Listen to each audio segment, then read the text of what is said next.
What is up, guys? Scarp80 here, and today we're going to be playing The Legend of Zelda Breath of the Wild. And I'm going to be showing you guys the path that I recommend that you guys should take when you're playing Breath of the Wild. And of course, this game is an open world game, so, the point is to choose your own path. But, I'm going to show you the general direction that I suggest you go in, which will be the path of least resistance, and I'm just going to show you the order of, especially the order of the Divine Beast, in which I think you'll have an easier time doing. So let's get started. Right there, that's the Shrine of Resurrection, which is where you start, and that is Hyrule Castle. Alright, there's going to be map spoilers in the video, but that's it. But yeah, so that is the Shrine of Resurrection right there, and that's going to be where you start. Now, where you start, of course, you're going to have to do the area around it first, and which is the Great Plateau. But after you've done that, where do you go? You can go in any direction you want, but I'm going to show you the direction that I recommend you go. So you can always go to Central Tower, which is Hyrule Field, and this is a really great map area to have. However, around this area there can be guardians and other baddies that can make that a bit difficult. But yeah, if you can get this tower, then that's gonna help you a lot, and it's gonna complete your map and not have a giant hole in the middle. Alright, but yeah, from the Great Plateau Tower, I recommend you head to the right, head east, and you're gonna find a couple of stables. Dueling Peaks Stable, which is the first stable that I suggest you should find. And then make your way to Kakariko Village, and that's going to be also a very important village right there. And inside that village, it's actually part of the main quest. And as you can see, you can buy stuff, and you're going to find a special little lady in that house right there. So it's part of the main plot. You should go there, head there, and you can also buy tons of cool stuff in those shops that are going to help you out later on. Now, of course, get some shrines while you're in this area, but yeah, you should get Hateno Tower, and also head to Hateno Ancient Tech Lab, which is on the bottom right. But yeah, Kakariko Village is also probably the most important place that you should get, and of course the stables that are around there. Once you've done that, you should probably head upwards and go to Lanayru Tower, and right there, what you're gonna do is, of course, get the shrines that are near, and at Inoga Bridge, or around that, the Zoras are gonna try and get your attention and try and get you to go into Zora's domain. So you're gonna have to take this kind of weird, sort of not really difficult path, head into Zora's domain, and of course, if you want to get the first Divine Beast, then here is where you will get it. This is the first Divine Beast that you should get, in my opinion, and the easiest one. So yeah, there it is, Divine Beast Varuda, but you have to make your way into Zora's domain. Don't go and visit the Divine Beast, that'll be good for nothing. But yeah, once you've done that, just cover this area, get some shrines, and you'll be all set to go.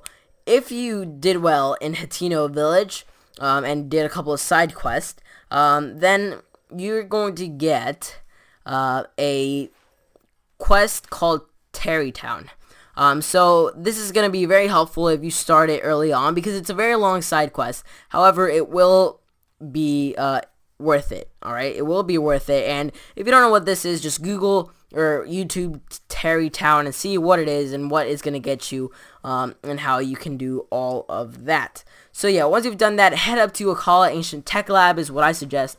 And of course, get some shrines along the way. And of course, only do that if you've gone to the bottom right Tech Lab, the Hateno Ancient Tech Lab. But yeah, once you've done that, head to Eldin Tower, which is right there, and you're going to want to go into Goron City, heading through the Southern Mine and into Goron City. You will need fireproof armor or fireproof elixirs, so yeah, make sure to have those handy. You can make your way into Korok Forest.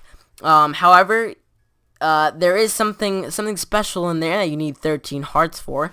But yeah, there's just something that you need 13 hearts for, and so that's why you want to get shrines while you're doing all of this. So right there, you're going to fight another Divine Beast, and yes, this is a good beast to be your second Divine Beast, and it's right there near Death Mountain. So yeah, that's pretty cool. Then you can either go straight left, or you can go kind of down and around. So yeah, straight left or down and around right there. And you're going to go to Richland Tower, which is a hard tower to get, but you can just either avoid that or check out like how to do it, how to get past it without actually having to fight.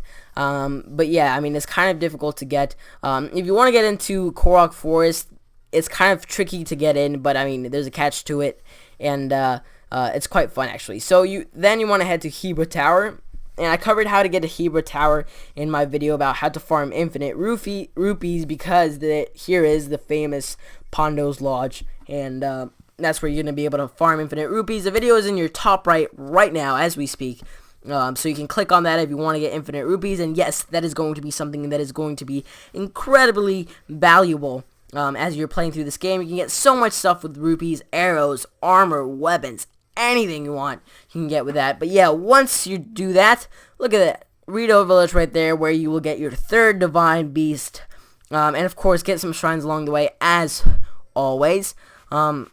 And of course, you're going to take hours and hours and hours and hours and hours to do this, and you're not going to get 3 Divine Beasts in one day unless you're like trying to speedrun it or something. But yeah, Divine Beast, Va Meadow, which is one of my favorite, along with Varuda. So those two are kind of top, like first place, because I can't decide between them. And yeah, so get some shrines along the way, and then you can kind of head down, get the Ridgeland Tower if you haven't, and then the Tabantha Tower, and then you can either go down into Gerudo, which is what I did, and get the Wasteland Tower through the paths, or you can go down there to Farron if you don't already have it. That's an area that doesn't have a Divine Beast, and that you can get to while you're going to Necluda. But yeah, once you've done that, head to Gerudo. Gerudo, in my opinion, should be the last location you go to, and there's some shrines along there that you can get. But yeah, again, you can go through Farron and get some shrines there before you go to Gerudo or whatever. Or not. So head to Gerudo Tower, Wasteland Tower, Gerudo Town, which requires you to do something a little bit weird. But yeah, then you'll fight Divine Beast Van and Boris, and you can fight Ganon now, I guess. You can fight Ganon at any point. Divine Beasts are going to help you a lot, but what I'm going to do, and I recommend you do, is get as many shrines as you can, as much experience, as much armor, as many weapons as you can, before you go and fight Ganon. And that's what I'm going to do, and that's what I suggest you do, and hope that you guys do, because that way you'll be more prepared and everything. So yeah, I've covered the whole map right now. These aren't all of the shrines, just in case you were wondering. No, this is not a map of all of the shrines. I am trying, but I've only got a little over half of the shrines in this game, and that's a lot. Like, I mean, there's a lot of shrines. But yeah, I hope that this tutorial has been useful for you. Again, Gerudo is the last area that you should probably get to, and of course, you don't have to follow this order if you don't want to.